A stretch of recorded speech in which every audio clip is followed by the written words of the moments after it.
Good morning. I'm going to give a few remarks and then I'll take your questions. From the beginning, Minister Blair and RCMP Commissioner Lucki misled Canadians and they lied to a parliamentary committee.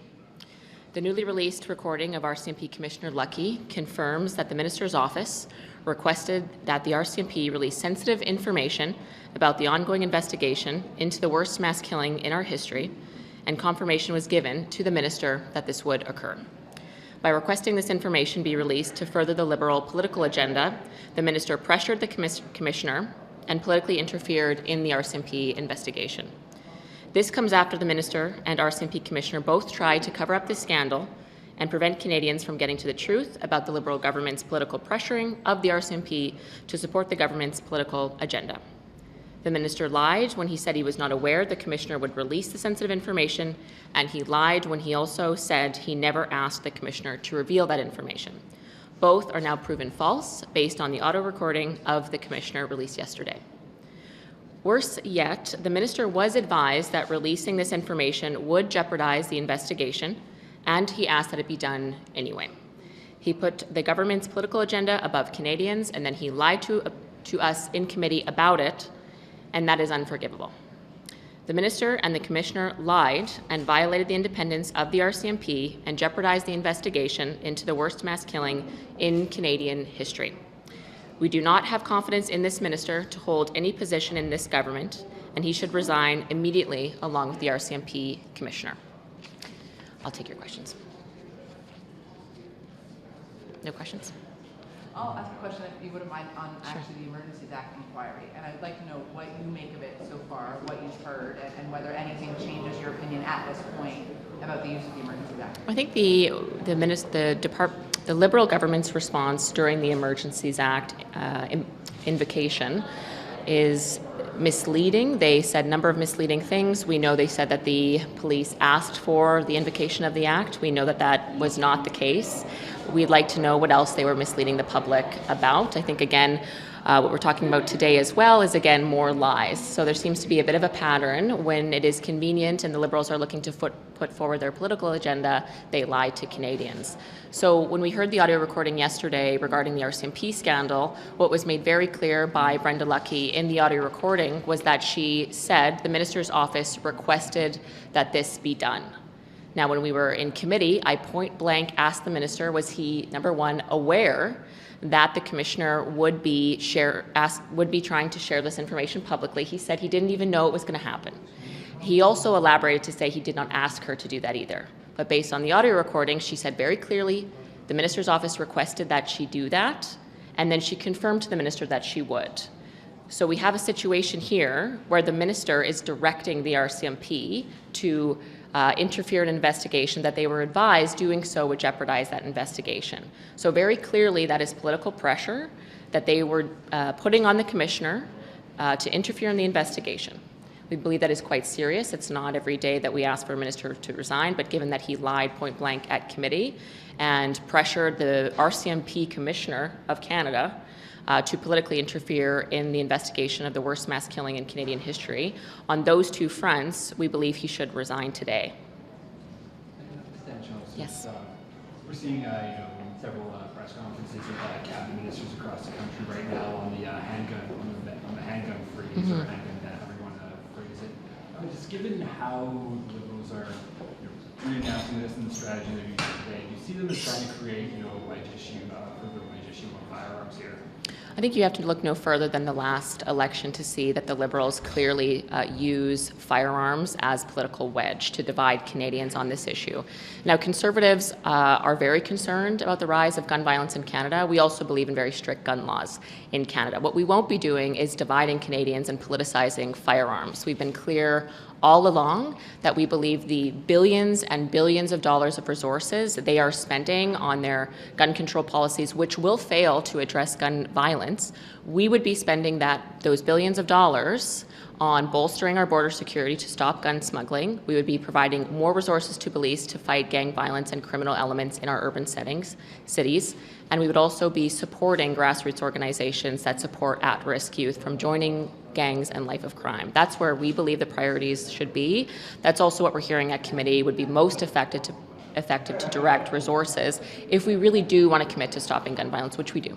What do you think about the fact that the Liberals are taking this step forward as the MP still discussing Bill C-21? Well, I think it shows that, they're not serious about consulting experts across the country. We are in the midst of an extensive committee study into their current legislation on gun control.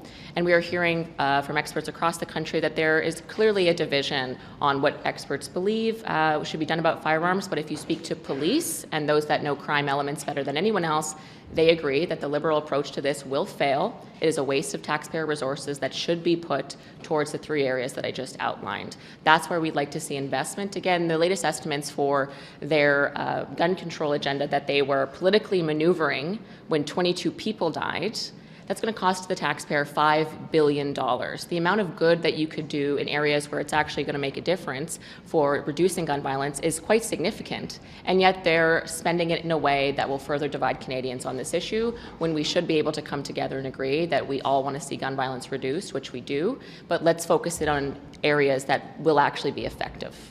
Can I get your thoughts on the latest on ArriveCam? The CBSA put out a list of Parliament with 23 companies that worked on ArriveCam. Now at least 2 have said they don't know why they're on the list. They never got that money. They never worked on ArriveCam.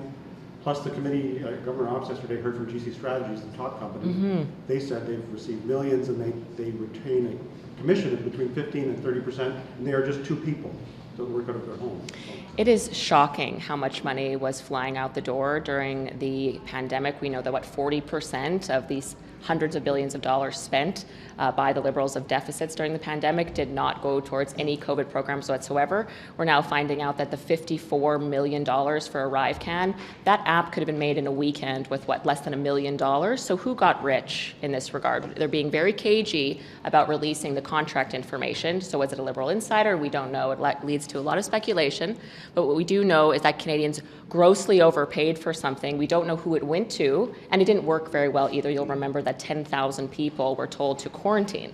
So that app was full of issues from day one, and now we're finding out that it could have been made in a weekend with less than $1 million, but it cost the Canadian taxpayer $54 million, and they won't say who they gave the money to. I think it's very concerning. Can I just go back to the question of policing and Commissioner Lucki, but Sure. also what we're hearing right now from the Commission about, I think it could be best characterized as complete dysfunction in the Ottawa Police Service, the Ontario Police Service, as it related to the lead up to the convoy.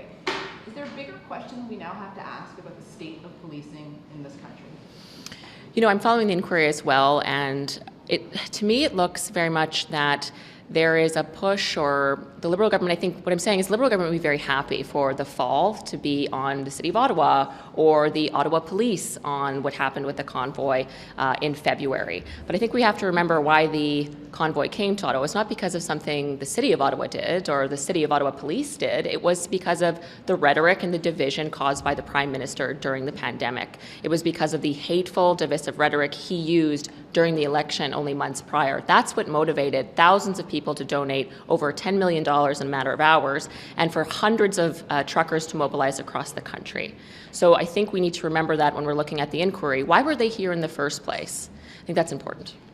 Just quickly back to Bill C-21. Sure. One of the survivors of the Quebec mosque shooting was saying he wants to see an amendment to the bill to have a legal criminal code definition for what exactly an assault style weapon is. What are your thoughts on that proposal? Well, we're looking at a number of amendments. So we are just getting started with the experts that we're bringing forward for C-21. We have a series of 8 meetings of experts, and then we will engage in the amendment process. And my expectation is all parties will likely bring forward a multitude of amendments. Each needs to be debated and cross-examined at length. Again, C-21 is a massive change. It is a significant change. It should not be taken lightly. It certainly shouldn't be politicized. And so we're looking very closely at that amendment, and we will likely be bringing forward our own. But is there any initial thoughts on whether or not we should have that criminal code definition for what exactly an assault style weapon is? Of course, that was one of the big criticisms when the Liberals banned like 1,500 weapons under the Ordering Council, that there was no real legal definition for what all these guns are. Right. I mean, we're looking at all amendments, and we'll be looking at that one closely. There may be some valid points that would constitute our support of that amendment, but again, we have to look at them all in sum, and there's going to be a number of amendments brought forward by all parties.